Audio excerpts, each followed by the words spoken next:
Hi and welcome to another narration presented by yours truly, Cryptid's Roost. Please be so kind as to throat punch the like button and smack the ass of the subscription button as well. And remember to tap that notification bell and then select all. That way you'll receive all notifications each time we upload new videos. I would like to reach out and say a huge thank you to those of you who have supported Cryptid's Roost financially. We pray the good Lord replenishes you abundantly, and to those of you who will later on. We pray the Lord bless you as you do so. And also a huge thank you to everyone for always supporting the channel with your likes, comments and shares as well. It is all very much appreciated. God bless you all. So grab your coffee, sit back and enjoy the show. And don't forget, where fear is, happiness is not. The BrothersRedhill Head Games, Part 4. This awesome installment of the ongoing series is written by the BrothersRedhill. If you would like to read more of their works, the Reddit link to their profile will be below in the description. Hey guys, Zach here. I know I was supposed to make my editorial debut last time round, but stuff comes up. I may seem like a carefree buffoon, but man, do the responsibilities just keep piling up. I mean, really, this school isn't going to train itself, and without my midnight poker games down by the creek, how in the world could we ever keep up with our teenage mutant pizza habits? Speaking of the midnight poker games, you probably have zero clues as to what I'm talking about. I'd say about a month ago, I was investigating an old rumour about some wild mushrooms that grow a few miles from the property. After hours of searching, I finally found what I had been looking for. These things looked like the most patriotic little myconids you've ever seen. I was feeling very optimistic as ever, so I popped a few. "Down the hatch," I said loud, verbally reinforcing my stomach. It's a taste I've never quite got used to. I don't remember much after that. Looking back, my best guess is I had peaked right around midnight. First thing I can remember is stumbling through the woods, following the sound of rushing water. Find the brook, find the house, I thought. As I got closer, I began hearing something. Music? Voices? The warm glow of a fire? Was I about to burst in on some high schoolers trying to get lucky? I couldn't pass up the opportunity. I took a moment to compose myself and then kill. I waited. Nothing. A little louder, I thought, with some gusto. Kill. I burst forth from the trees, arms raised. Before me stood 7 stunned women of varying ages, all dressed in the same violet robes. "What in the mother's name?" one of them screamed. "And just what are you up to?" another one croaked. I was a bit stunned myself.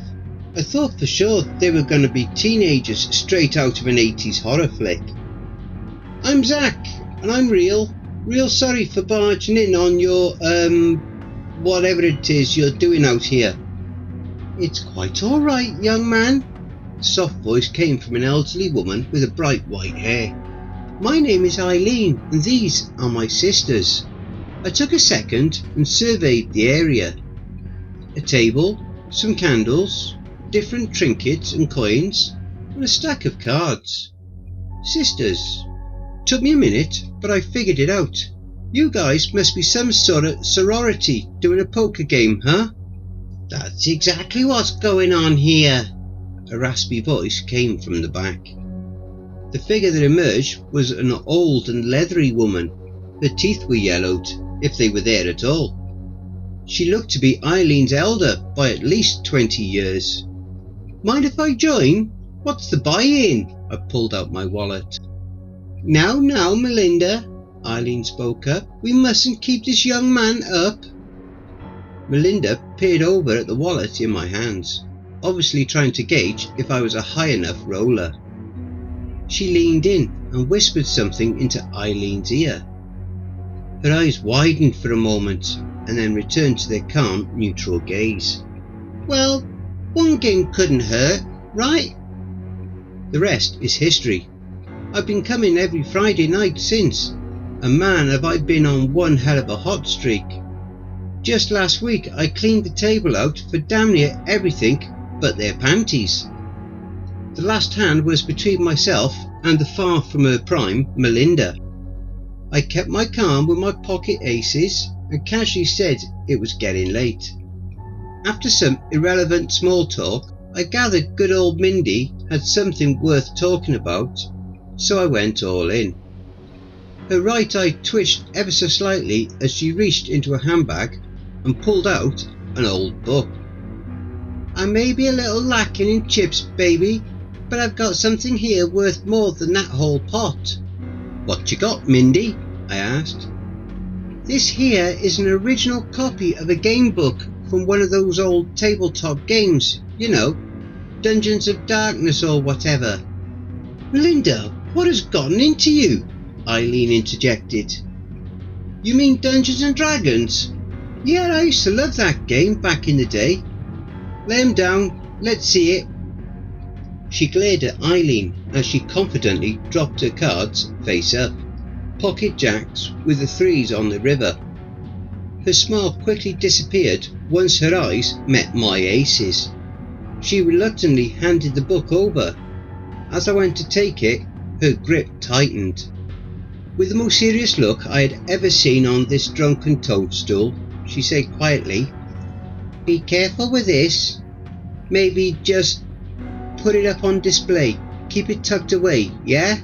Ma'am, I can assure you I will absolutely, under no circumstances, not use this book." She just shrugged and waved me off with a smile.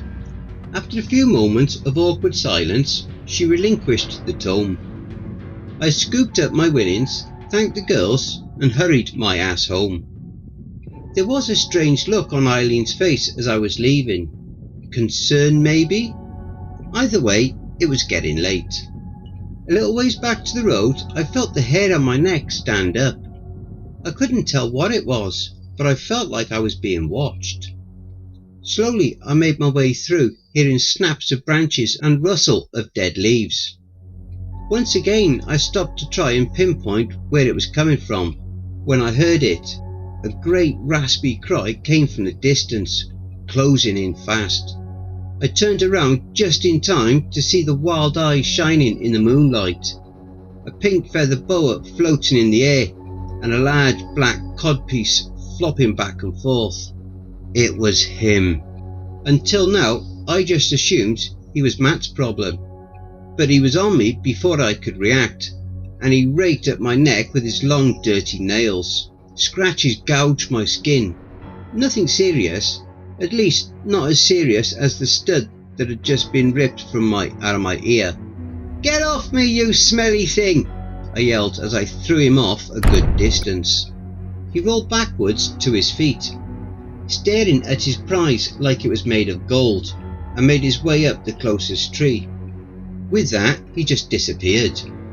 Shaking my head, I mounted the Zack Wheeler and started her up. Probably the best investment I've made for my winnings. Makes coming and going a whole lot easier. Still haven't told Matt about it. A man needs his secrets after all. The second verse of Crawling, blaring through the speakers, was suddenly cut off. I'd been back home long enough at this point to know what that meant. I sparked up my road joint and listened. "Good morning, listeners. The time is now 4:30 a.m. and the summer heat is already making itself known. It's going to be a hazy Saturday with temps creeping into the triple digits. We recommend staying hydrated, staying home, and under no circumstances should you enter the clock tower." A brief stint of static bridged the gap between the broadcast and put the end chords of Linkin Park. I wasn't sure what the clock tower thing was about, but the thoughts of getting Matty and Serena in on a game of D&D had my head spinning. Or maybe it was just a dupe I had held onto from our last encounter with Melvin and Sheena. Before I knew it, I was about a mile away from the house. I shut the ATV off, and walked it into the brush where I kept it hidden. A few minutes later and I was back on our front porch. I slowly eased the door open, fully aware I'm a grown man. I just felt waking Matt and having him go off on me was something I could do without, especially if I was going to try and convince him to join the campaign tomorrow. No sooner had the door clicked back into place, a light came on. Sitting in the chair by the switch was none other than Uncle Bob. "Jesus, Bob, you scared me half to death." He let out a chuckle. "And just what you doing out here so late, boy? You know well as me, nothing good happens past 2. "Just making an honest living, Uncle Bob. It's been a long night though. I'll see you in the morning. You and I both know that's fiddle on a broomstick, but your secret's safe with me. Have a good one, and be sure to tell Mel and the gals I said hi," he said with a wink. I flashed a smirk, then made my way to the room in back of the living room. Future reference, that'll just be my room from now on. I woke up like a kid on Christmas. Matty, you never guess what I got," I yelled as I came barreling towards the kitchen, game book in hand. "If it's another rash, please spare me the details." "What? No, nothing like that. Looks like I scored off some old lady last night." "What do you mean, some old lady? Have you been visiting the nursing home again?" "Oh yeah, that's right. So I found a group of gals that get together every Friday by the swamp for a poker game. They really get into it. Whole place is lit right up with these neat candles. There's even a giant table we all sit around and play. They all do this strange little chant to try and boost their luck beforehand. Hasn't been working too well if you ask me though. Something seems off about that, but I'm not deep enough into my coffer to care yet. Anyway, I cleaned them out last night, but Mindy didn't have the cash. So instead, she put up the first edition copy of a Dungeons and Dragons adventure book. I was thinking about how much we liked to play it as kids, and hoped you'd be down for a game. I think you mean how much you liked it when we were kids. I bet Serena will want to play." I could tell those were the magic words. Serena was the one who introduced it when we were younger. I genuinely enjoyed the games, but I always could tell Matty only played to spend time with her. I saw his wall begin to crumble. "Yeah, I guess it'd be fun, but only if she's in." "Of course, bro, it'll be a blast." We arrived at Serena's around noon. She was just as excited as I was to get a game going. We chatted for a bit while eating some lunch. Chicken tenders and french fries are always a good idea. Before leaving, I grabbed a couple off the pan and shoved them into my shirt pocket. Never hurts to be prepared, you know. We got back and noticed the door was open. "What the hell, Zach? You trying to invite the whole damn ecosystem into our house?" "I know I closed it, man. It's gotta be those damn gnomes." "Enough with the gnomes." "Gnomes?" Serena asked with real curiosity. "Yeah, these little guys have..." Matt cut me off. "Don't get him started." I walked in and stopped. The sounds of crunching could be heard. We'd followed them into the living room where Melvin and Sheena were sitting on the couch enjoying a bag of Cooler Ranch. A third figure was sitting in the chair. "Like, hiya gang, this here's Johnny. He's been hanging out, sharing his spiritual energies with us," said Sheena. I had completely forgot I told them to show up for a smoke session. I could see in Matt's face he was getting annoyed, so I acted quickly. "The more the merrier, we can all play."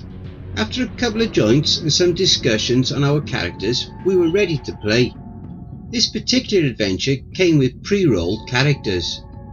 I chose the barbarian, Matt would play a paladin, while Serena chose the rogue. Melvin and Sheena chose the druid and the bard, and the newcomer Johnny decided on the fighter. "Alrighty folks, let's get this game rolling." I laughed out loud at my own joke. I cracked myself up. I let a 20-sided die fall to the table. A low crack erupted from the board, and for an instant it felt like I was being sucked into the world's largest vacuum. Flashes of light and moments of darkness filled my vision until I felt on a warm glow on my eyelids. I slowly opened my eyes. The sun was bright. I could feel grass on my back. Where the hell did my shirt go? I rose up from the ground and began taking in the surroundings. Next to me, in the same state of shock, were Matt, Serena, Melvin, Sheena and Johnny. But they were different. Matt was covered in golden armour with a giant sword at his side. The medallion he inherited hung from his neck and shimmered. Serena was clad in light leather and carried a bow on her back and small daggers on her belt.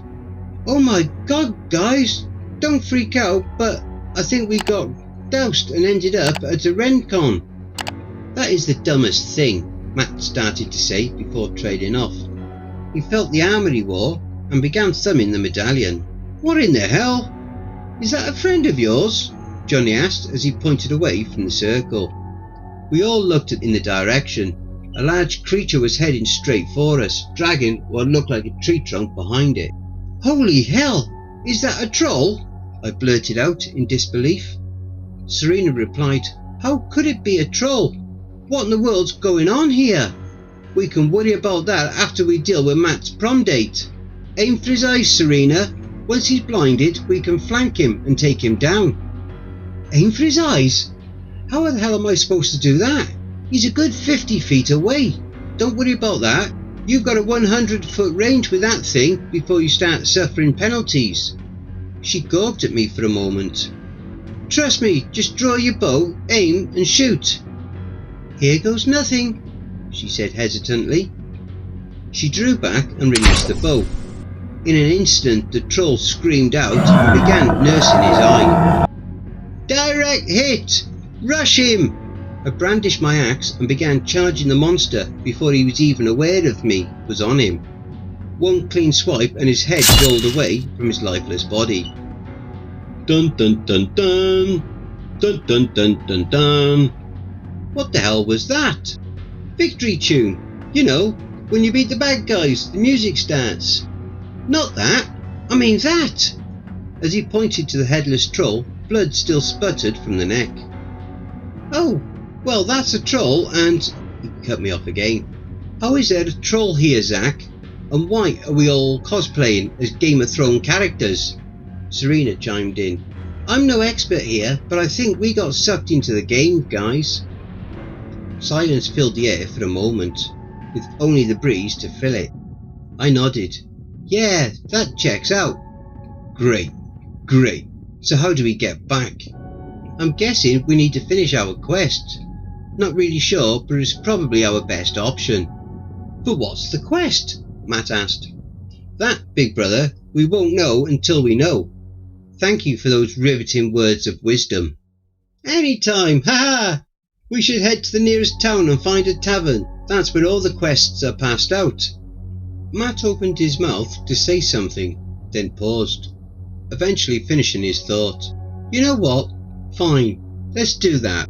Sure." It didn't take long for us to stumble through a gate with a sign that read East Borough. In no time at all, we came upon a small tavern named the Vagrant Broom and approached the barkeep. "5 ales, please." I pulled out a small coin bag and dropped it on the counter.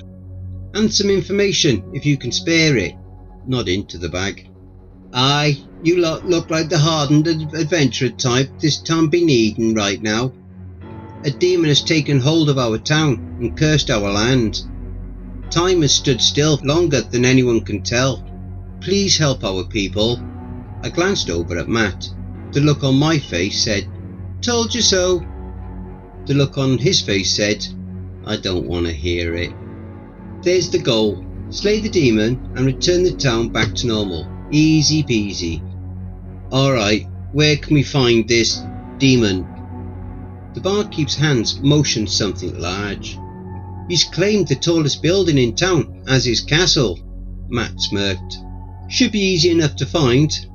"Agreed," Serena said hastily. "And we need to get a move on. My shift starts at 5. We marched out. It didn't take long to find it.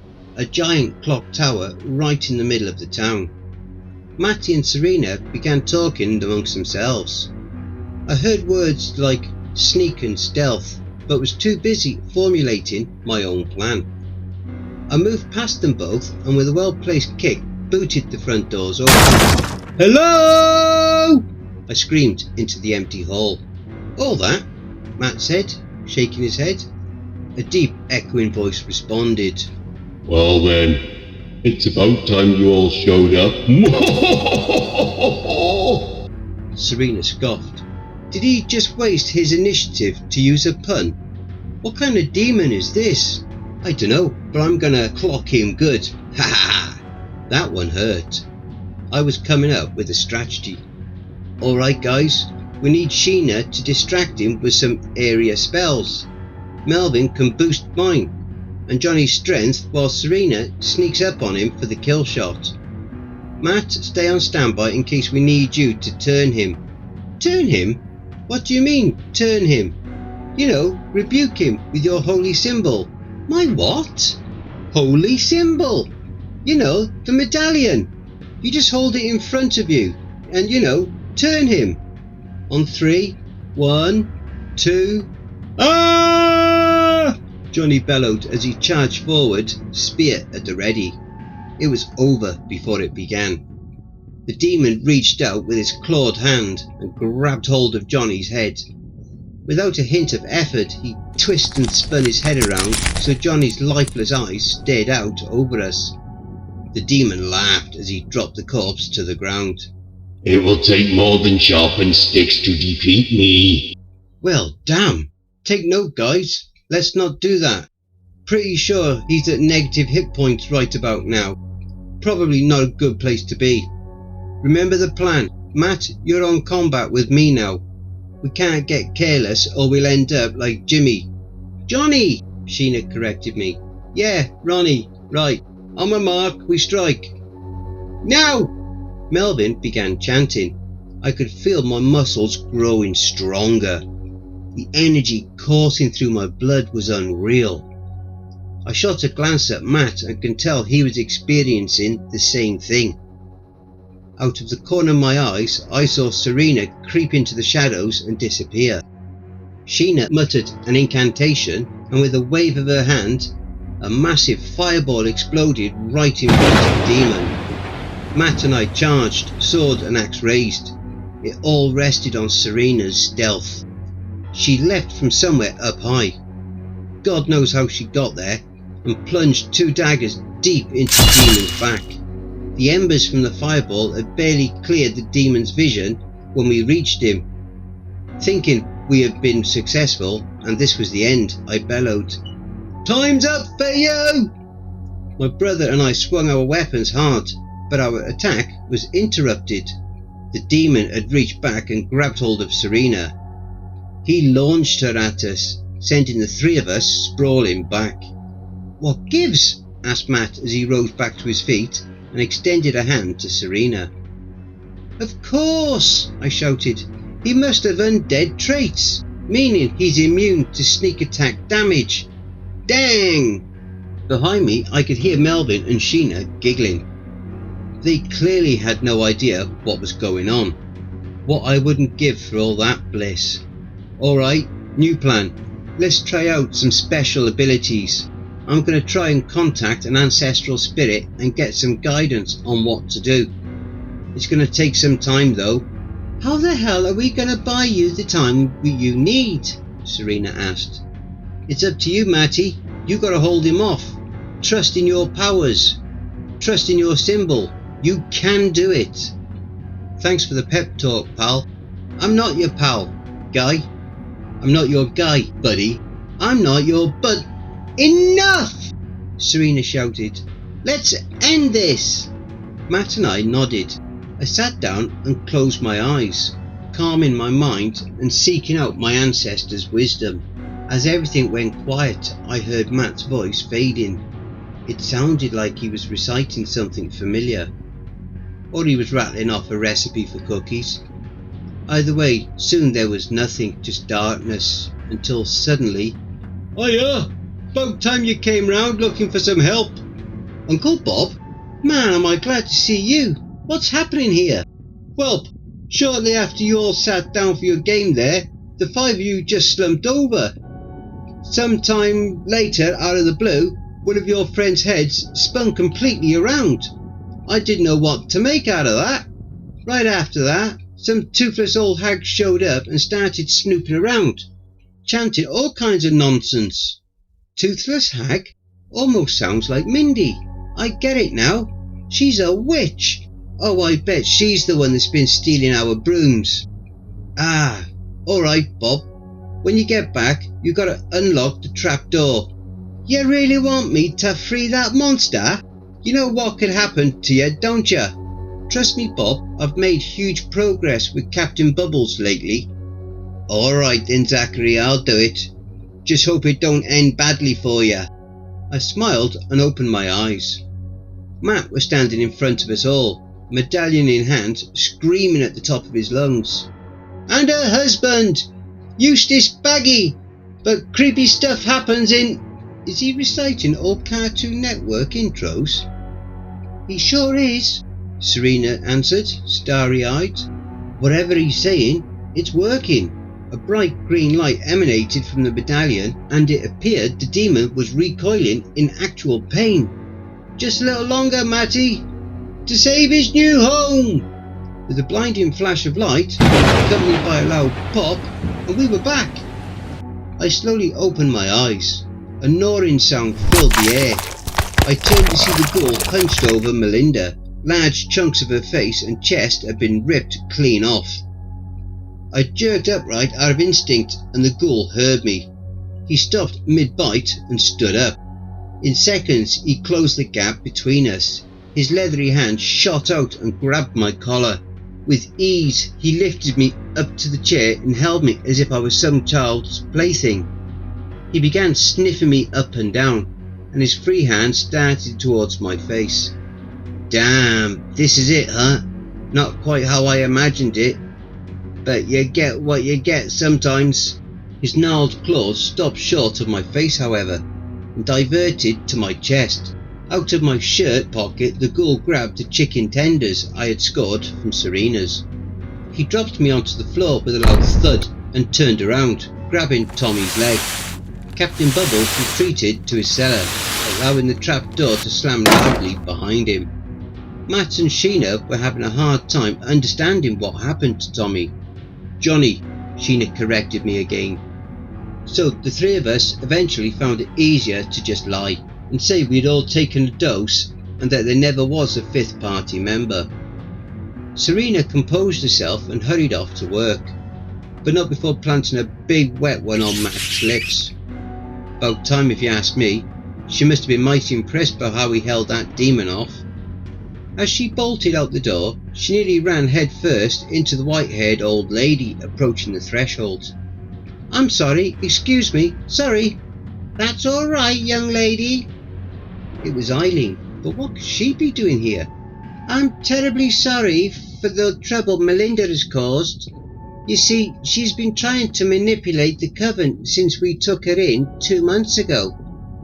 Once she snuck a peek at your ID that first night in the swamp, she began convincing us all that there was powerful hidden magics in you boys, and it'd be worth keeping an eye on you. I didn't realise she was biding her time. I'm glad you're okay. A whole coven? I asked. So all of you are all witches, huh? Pretty cool. I got a question for you then, Eileen. Go ahead, dear. Why do you witches steal brooms? Is it all of you or just the bad ones like Mindy? At this point, even Matt was on the edge of his seat. Clearly he was every bit as curious as I was regarding our missing brooms. I have absolutely no idea what you're talking about, dear. Friday, buy-in's moving up to 20. And don't be afraid to bring that brother of yours. She let loose a loud cackle and walked away, closing the door behind her. Matt and I slowly walked over to the couch, plopping down on either end. Matt's head lifted up. Okay, Zach, how about a quick recap? Let me know if I missed anything. You've been playing poker with a coven of witches, one of which tried to kill us by sending you home with a cursed gamebook, until through some miracle the ghoul... Captain Bubbles, I interjected. Captain Bubbles, Matt continued, broke free from the cellar and ate the witch, freeing us all from the curse. I stood up and moved for the fridge. I grabbed 2 beers and went back to the couch. I popped the caps and handed one over. Yeah bro, that about sums it up.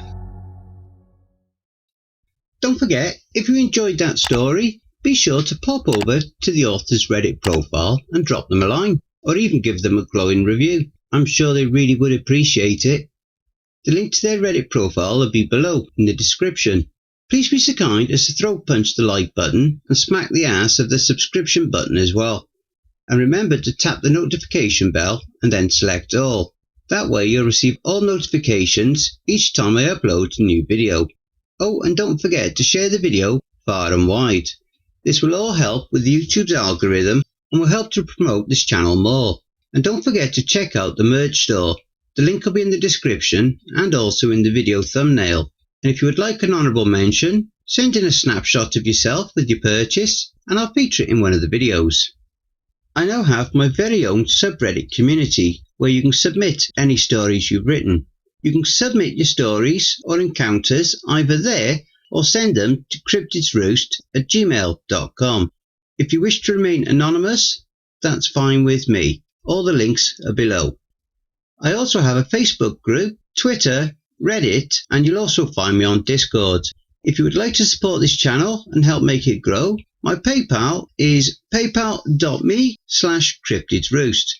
Again, that will also be below. And don't forget, where fear is, happiness is not.